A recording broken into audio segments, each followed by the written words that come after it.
Hi everyone, I hope that you're well.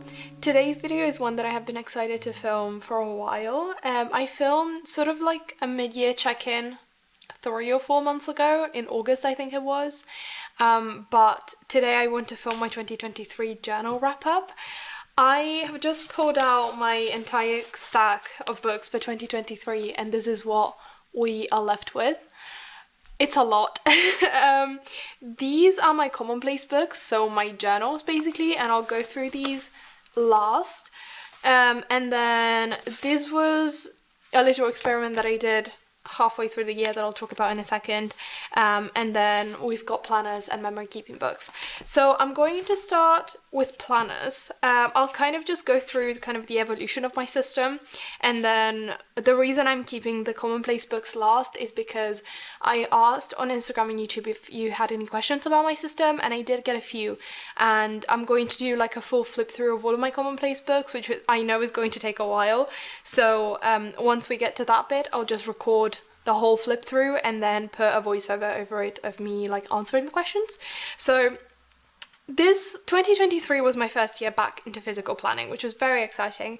I've always kept journals on and off for like my whole life, but this was definitely my most consistent year of journaling so far, and I'll talk more about that later because that's a question regarding that. But the reason why I wanted to get back into physical planning was because I was planning on Notion before starting this whole thing, and the issue that I was having was I was having too much space and too much flexibility, which sounds a bit counterintuitive. I know a lot of people like it for that reason, and I really do for like note-taking. I still use Notion for all of my uni-related things, but it was very easy for me to just move tasks to the next day and have no record of it left behind, and I would never end up getting anything done.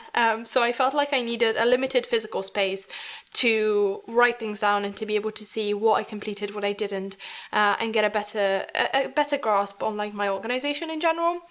And I've had my Traveler's Notebook system since 2020, I think. I've had this cover for like 4 years at this point. It's got a really nice patina over it, especially because I always have it in my bag, and I've got it with the cover. Well, not with the cover, with the clear like plastic zip insert.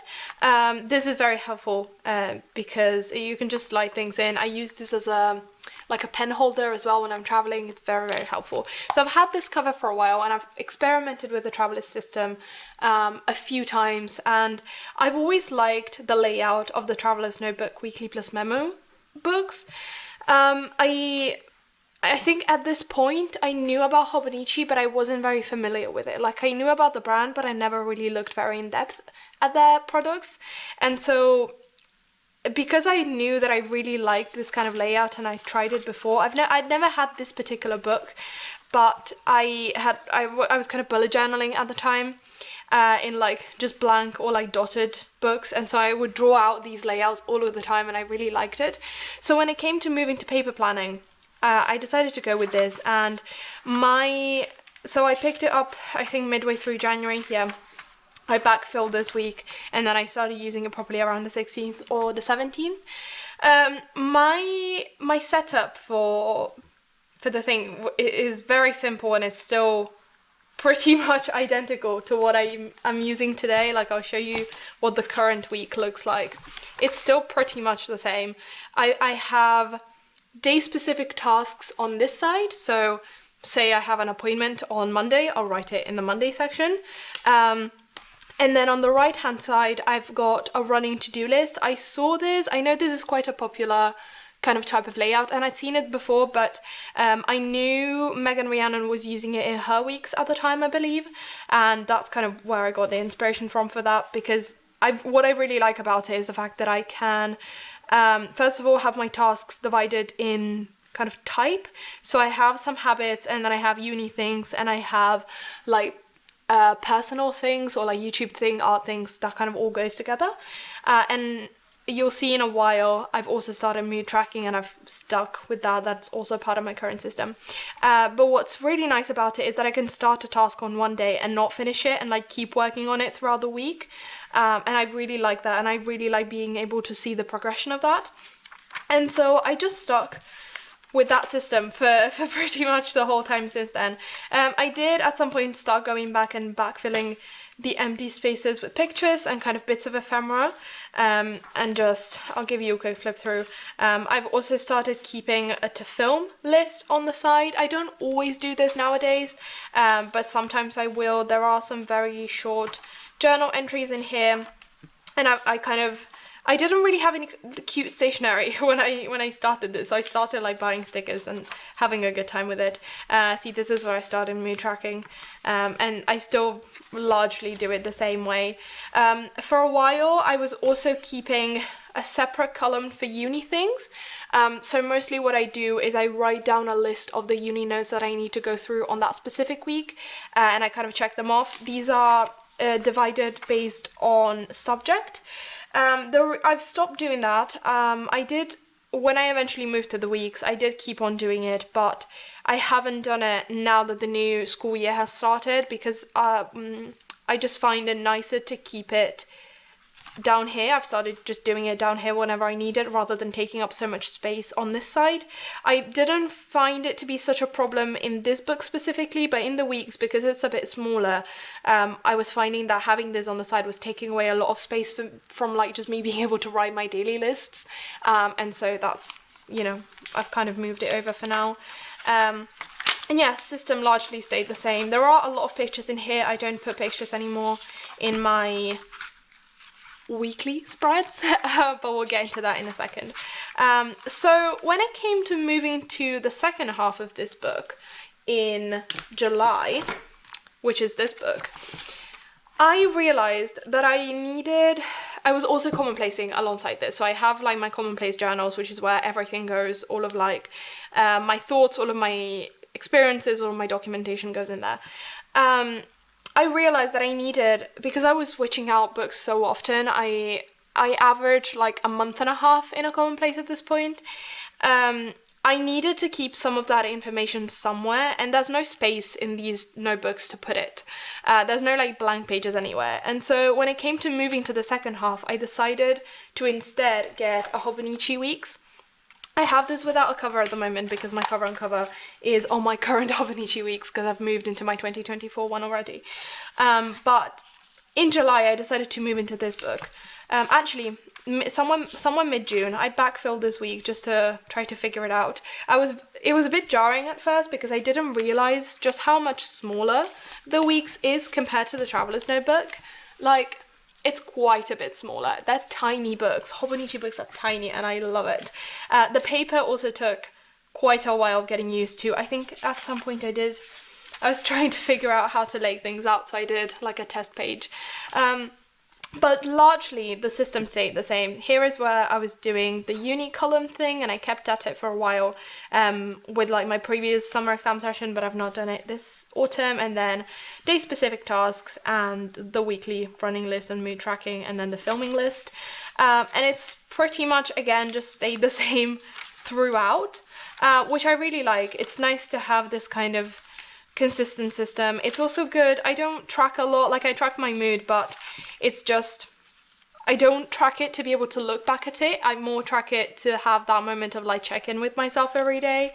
But it's a cool book to look through, and it makes me feel like I've done a lot this year, and I can kind of go back and flip through it, and it's very satisfying. I also really like the way that I decorated these pages.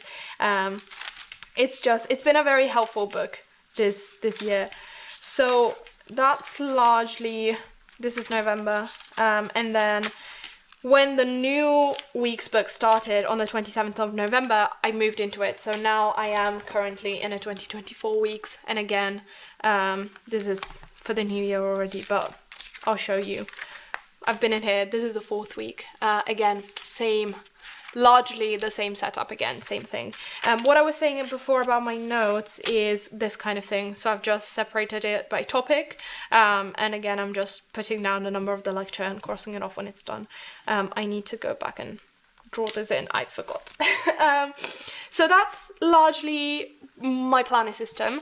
I don't use that many of the other pages, but the reason I wanted to move into the weeks was so I would have the back pages to keep notes.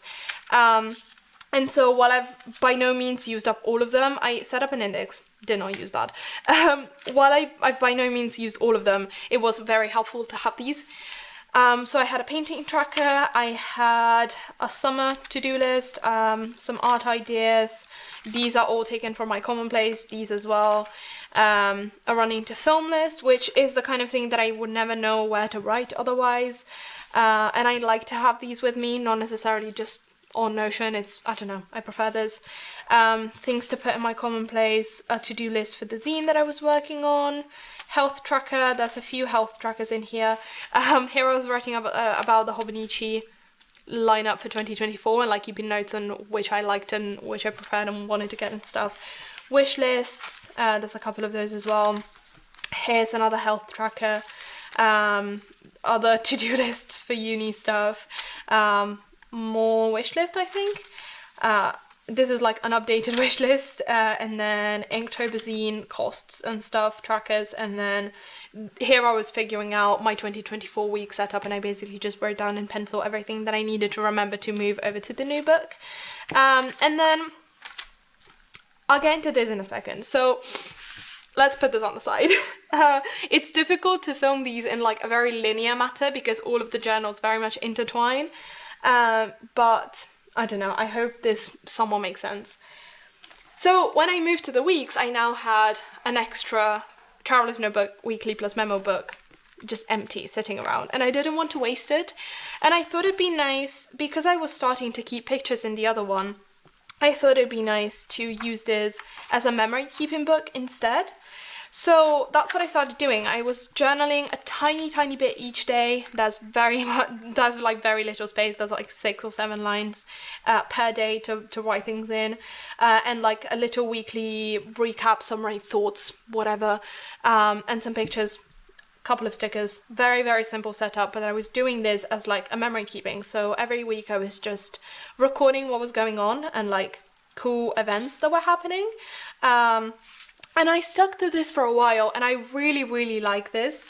I love looking back at this, and I'm going to backfill the empty spreads at Christmas. I've started putting together the pictures that I want to print out. I'll print them in a couple of days and probably film like a whole afternoon of me backfilling this. I don't know if I'll backfill all of these pages like on the right, on the left with like the writing. It'll mostly be pictures, I think, but I'll see. I'll try to like go back through the videos as well and see if I can like write down about some stuff. A ticket as well. Oh, this was a movie ticket. Yeah, this is from back when I went to see Oppenheimer. And I kind of lost momentum with this at a certain point around the end of September, beginning of October. And the reason that happened is because I started feeling like I did not have enough space in here. At the beginning, I was very excited about it, and because I wasn't very much in the habit of writing about my day, it felt nice to just have this bit of space. But as I went on, I felt like I had more to write, and I didn't have the space for it. And so what ended up happening is that around the beginning of October, I kind of stopped using this, and I started doing daily entries in here. I never really stuck to it daily, and I've not done a lot of it, because even in here, it just felt a bit weird. But I did a little bit of it throughout like October and November. That's really not much, because alongside this, I was doing like memory keeping in my Commonplace. It was all a bit spread out for a while and not very coherent, and that's something that I'm really hoping to pull together in 2024 when I'll move into the Hobonichi On as my memory keeping book. I actually already have done that. I'll show you what I have in here. I realized that there's 14 empty pages at the very back of it, so I can use it for a couple of daily entries, like for 14 daily entries basically. And so I've done a few pages in here, and I really like this, and this is what I want to stick to for the rest of the year, with like memory keeping. So I'll essentially be doing the same thing that I was doing in here, just with more space because you get in the Hobonichi Hon, this is like the hardback version of the Hobonichi original A6, you basically get a page a day, and so I'll just be writing and sticking some pictures in. I can tell this is gonna get bulky. Probably should have gone for the Avec, but I couldn't resist the Hon cover, so there we are.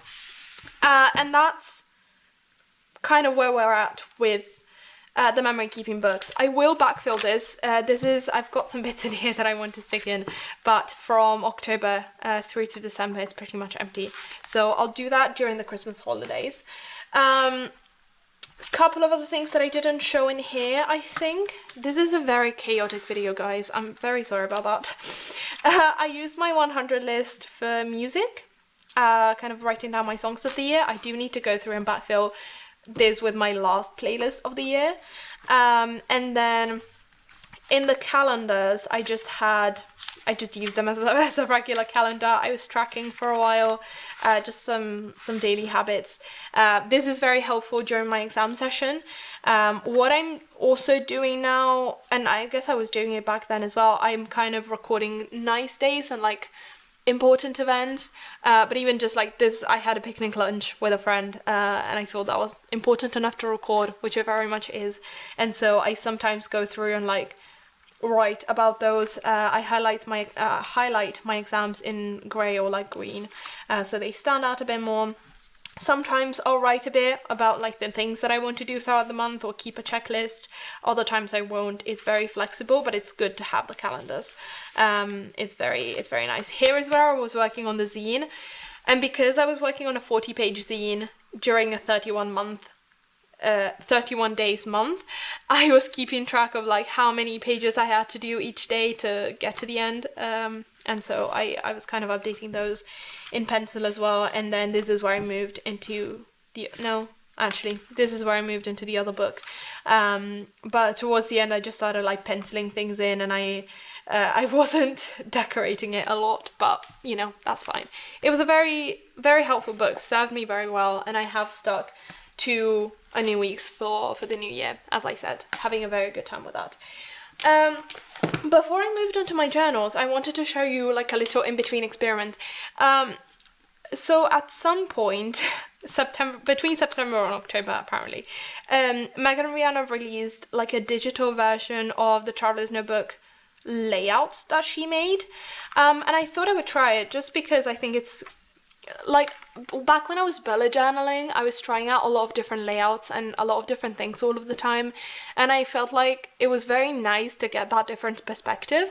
Now that I'm in drawn books, I really like it because I would not have the time anymore to start to like draw out everything every week, but it's nice sometimes to try something a bit different, and so I wanted to try this out, and it was very helpful actually for planning. I released like an autumn journaling set. I mostly used it for that. So I'll give you like a quick general flip through. Another calendar, I was planning when I would work on like the different parts of the project. And actually, as I said, this was a digital file. I printed it out and like bound it myself. It had weekly spreads. I didn't really fill up all of them, but I filled up a couple. And then like a small journaling section at the back, not small necessarily, like half of the book is journaling basically, and I was keeping, so I had a general list of the project and like all of its components that I wanted to work on at the beginning, and then every page was like a different part of the project. So this was a print, this was for the stickers, not the washi tape samples sheet, more prints that I didn't end up going through with, a list of sticker ideas, journaling about the post-its I made, more stickers, these printed really bright, more stickers, and then a big list of other stickers that I was working on. It's not full by any means, but it was very helpful when I had it. This is the only one that I printed out and that I used, but it was a curious experiment, and I think it got me, it was a nice fresh perspective, and I quite liked using it. Okay. We can get into the commonplaces now. I'll talk through a couple and then just kind of do a silent flip through and record the voiceover for that. I'm currently on number 6 for the year. The first book took a lot longer than the other ones. The first book took from the beginning of January to the beginning of April, so basically 3 months. All of the other ones have taken about a month and a half each. Currently, I'm on number 6 and I have like 4 spreads left, so I'll definitely finish this before the end of the year. But I started this, so as I said, I've been journaling kind of on and off my whole life, and I had some of these books, again in a Traveler's Notebook standard format, from previous like journals that I'd kept. I think I had one during lockdown, and then I had another when I first moved here for uni, or like during the first months of uni. And it's always just been that kind of thing that whenever I need a journal, I'll pick one up and write for a while, and then I feel like I don't need it anymore, and so I stopped doing it.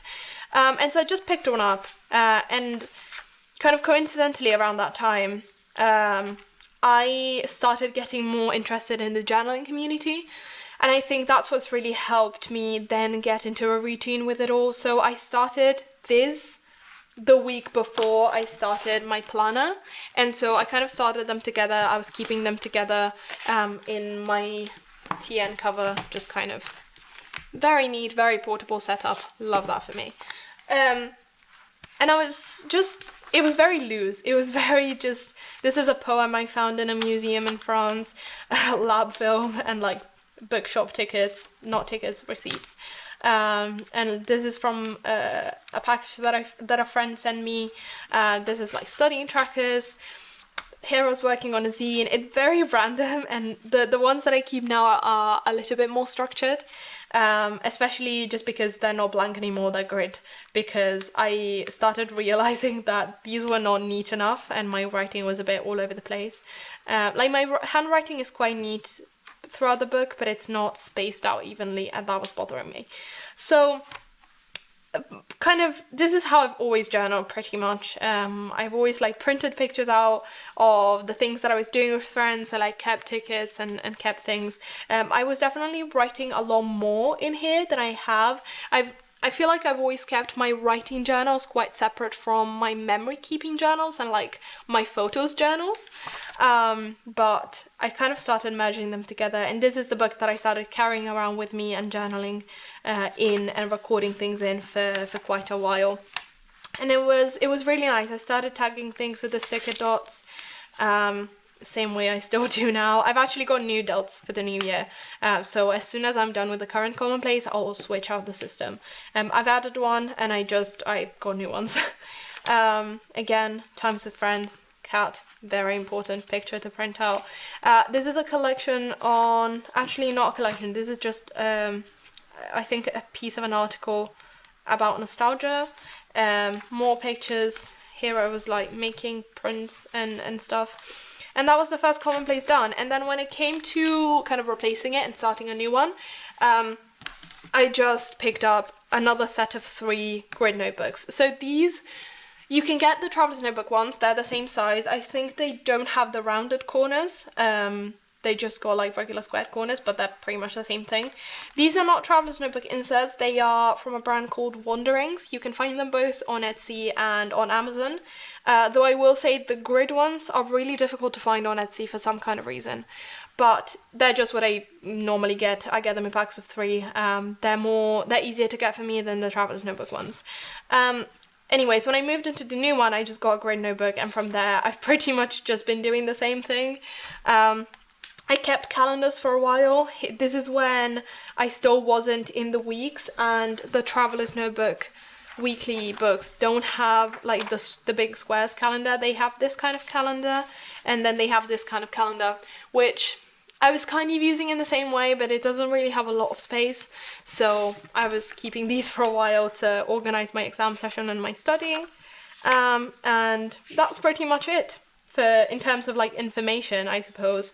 I draw some bits sometimes. I'm still always just sticking things in. This is kind of where the memory keeping started a bit more. This is a trip that I took. I didn't have the memory keeping book just yet at this time because it was in April, I think. yeah, April to June. I think I finished this just around the same time that I started the memory keeping book, or like just a little bit before that. And it's been very similar since then.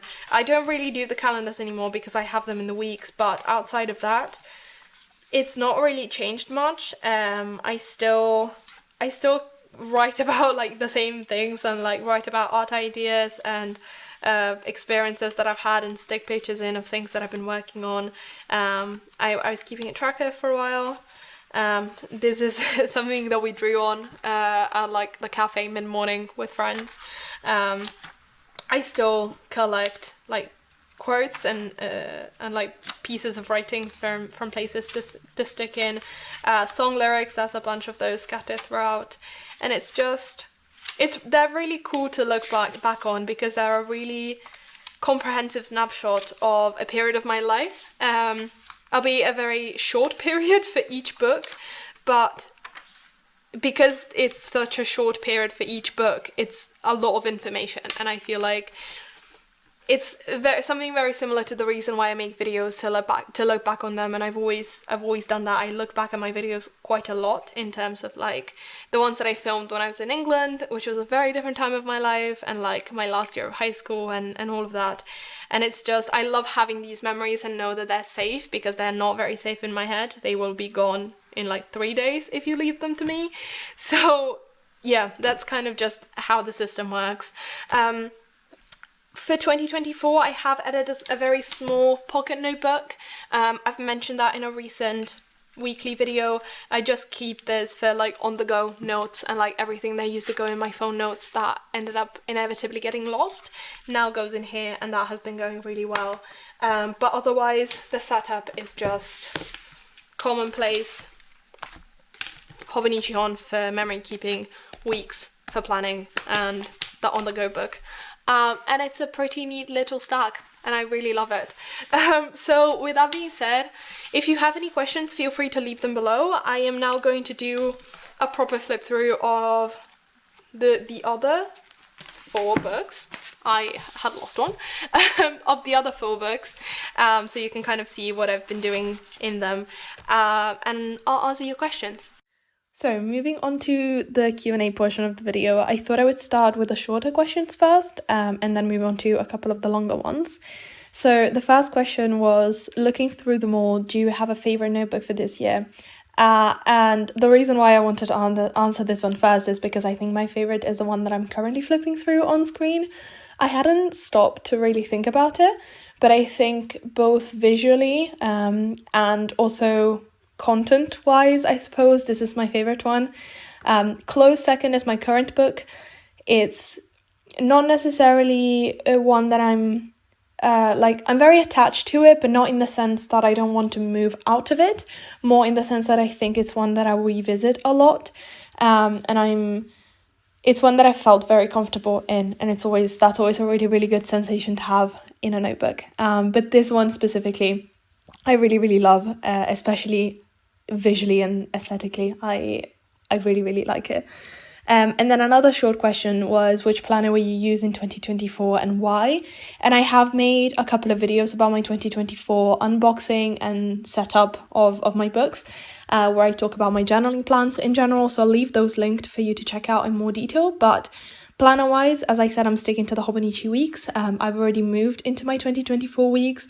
I just really like the layout. I find that it's a very practical system for me, and overall it's just been working really well. So I don't really see a reason to change it. I have thought about trying out different things. I really like the idea of the Hobonichi cousin, but I think I like the idea of it more than what it would actually work for me. Like, I don't think it would work for me because I don't want that kind of vertical layout. I really, really like the Hobonichi Weeks layout, and it just works like a charm for me. So I'm sticking with that. And then outside of that, my Commonplace is staying the same, except from the fact that my memory keeping will start going into the A6 Hon. But that is kind of a division that I already had with the Traveler's Notebook. book that I showed you earlier in the video. And then something that I didn't mention in this video yet, but I've started recently, is a pocket notebook with just grid paper. I think it's from Moleskine. And I just keep it in my bag or in my pocket all of the time to write down on the go notes. And it's the kind of thing that I used to keep in my notes app on my phone, but those would inevitably get lost and I would forget to check them. So it's been really helpful to have it on paper, and I remember to check it a lot more. So my full setup for 2024 is 4 books, but planner-wise specifically, I'm sticking with the Hobonichi weeks. Another kind of regarding this, another question that I got was, is it confusing to use multiple notebooks at a time, and do you assign topics for each one? And the answer is no. I don't really find it confusing, because the reason why I have multiple notebooks is because each one has its own specific purpose and function, I suppose. There's not that much overlap between them. I think it might get a little bit confusing for a while as I figure out what I want to keep in my daily entries in the Hon and what I want to keep in the Commonplace. There's a few things that are very obviously going in my journal, but there's a few things that I have been keeping in my journal and will now be moving to the Hon, and it might take me a while to fully get into the mindset of moving it over, kind of like just documentation of my experiences and printing out the pictures that I take and that kind of thing. But generally speaking, it's all quite compartmentalized, and I actually find it a lot nicer this way. I think I would find it a lot more confusing if I had everything in a single notebook. I don't think I'd be able to find anything if I did, even if I color-coded things or like separated them in some way. I don't think I'd be able to find everything in a single book. I also like the fact that keeping things in different notebooks allows me to only take the ones that I need out with me at any given time. Like to go to uni, I keep my weeks and my pocket notebook. But then when I go out when I go home for the weekend to my parents, I take my whole setup with. Other times, like if I'm just moving to a different room to journal, I'll just take my journal.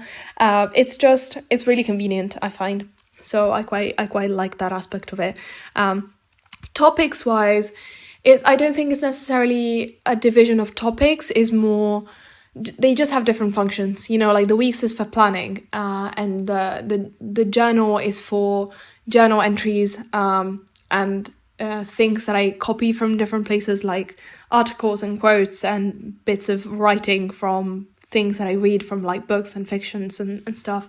And pictures go a little bit just kind of everywhere. They either go in there or in the Hon, but again, that is something that I'll need to understand properly. But that's kind of the division, and then the pocket notebook is for on the go notes. So it's all quite clear for me. Whenever I need to write something down, I don't have to think about which notebook to write it in. It's very obvious for me which one to put it in, if that makes sense. And I don't really transcribe things from one book to another anyways. The only thing that happens with that is maybe if I make a list of like things that I need to do in the pocket notebook, and then something needs to be scheduled for a specific day, then I will move it into the Hobonichi weeks on like that specific day. But generally speaking, I don't like copy things over from one book to another. And then I thought I'd put the last two together because I felt like they covered a very similar topic, which are how have you cultivated the habit of journaling and how to get into journaling. And I think these are both really interesting and really difficult questions to answer. I've been keeping notebooks for a long time. I've been keeping notebooks and journals on and off since about 2016. Possibly before then, but my archive dates back to 2016, so I don't know if there were books before then.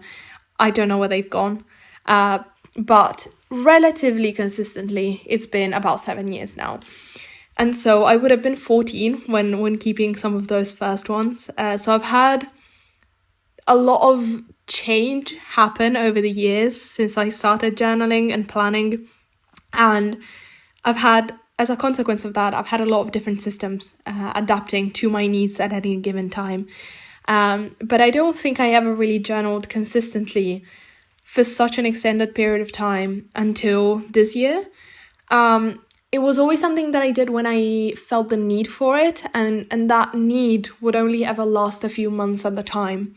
Like the couple of times that it happened before this particular like series of journaling, and I don't have a reason to believe that it will stop right now, but before now, I kept a journal for quite a while when I was in England during my exchange year. That was a very like transformative period of my life, and I think having a journal really helped me both document it and process it. I kept a sketchbook kind of mixed with a journal during part of the pandemic, and then, or at least like part of the first lockdown. And then I kept sort of like a Commonplace, very, very similar to the first Commonplace that I showed you. When I first moved to Turin for uni, during the first like 3 or 4 months, I had a journal back then. I don't think the book is complete, but it's one of these notebooks that I still use nowadays for my Commonplace. But it's always just been a thing that I do when I need, and I think in a way I still do that. I don't really. The reason why I find this difficult to answer is because I don't have a habit that is very very well defined. Like, I don't have a habit of journaling every night before I go to bed or every morning when I wake up. That's not something that I do. I still journal as and when I feel the need for it, or as and when I feel like I have something to like think about and process, and therefore writing really helps me with that, but also something to document. If I've had a really good day and I've taken some pictures and I want to write about it, to document it for later. Or if I've read something and I want to keep it somewhere, and or if there's a song that's been particularly important at a certain, like during a certain period of my life, and I want to write the lyrics and think about it. So I don't have that kind of habit that I think people generally think of when you think of building a habit. Like, the first thing that comes to mind when you think building a habit is do it at the same time every day and like set a time for it every day. That's not something I do. I don't even journal every day. I really don't. I journal like maybe 3 times a week, 3-4 times a week. Maybe more. Like, sometimes I'll pick up my journal and write in it 4 times in a day, and then I won't touch it for a few days. It really depends. But I think this year it's just really intensified, and it's gotten a lot more frequent and a lot more consistent. And I think a big part of it has been the community aspect. The being a part of the journaling community has really, really helped with that for me. I think it's helped me feel really inspired, and it's helped me realize just what I can do with these notebooks. Before this year, I was also keeping notebooks kind of separate. Like, I would have a kind of ephemera collecting book, and then sometimes I would have a writing book, but I would only ever really do journal entries. Or like I would mix them, but I wouldn't, I don't know, I didn't feel as free in them in a way, even though they were less structured. I feel like I was less free with them. And I think that freedom also really, really helps, because I know I don't have an idea in my head about what my journal is supposed to look. My journal will look however it will look, based on what I write in it and stick in it, and based on the experiences that I go through, and that's okay. I'm not looking forward to having a perfect journal. I'm just looking forward to having a journal that works for me when I need it to work for me. So I find this really difficult to answer, but also really interesting to think about, because my advice when it comes to this would just be to take a pen and a notebook and start writing and figure it out as you go along with it. Like, if you want to keep things, stick them in. And if you like how that looks, keep going with that. If you don't, try something different. If you don't want to stick things in, don't. If you want to write only about personal topics, do that. If you want to write and like keep things from external sources as well, do that too. It takes a while to build up the habit of it, and to build up kind of, I guess, the confidence to do it, and not feel like you can't put something in your journal, or feel like you can't do it because your journal is not going to be perfect. It's not going to be perfect, I'll tell you right now. And that's something that I really had to get over, I think, when it came to building a habit of journaling. So it's why I mention it a lot. But that's kind of my advice. It's probably not very solid advice because it's difficult to implement. But maybe set a few reminders throughout the day or the week. But I think after a while, for me personally, it came really naturally to start thinking about wanting to journal about something whenever I found myself trying to think about something or experiencing something that I wanted to document, and so on and so forth. So that's just kind of what I would say about those. But yeah, I hope that you enjoyed the video. I hope it was helpful, and I hope that you're having a really lovely time. If you celebrate Christmas tomorrow, then happy Christmas. If you don't, happy holidays in general. I hope that you're doing well, and I'll see you soon with a new video. Bye!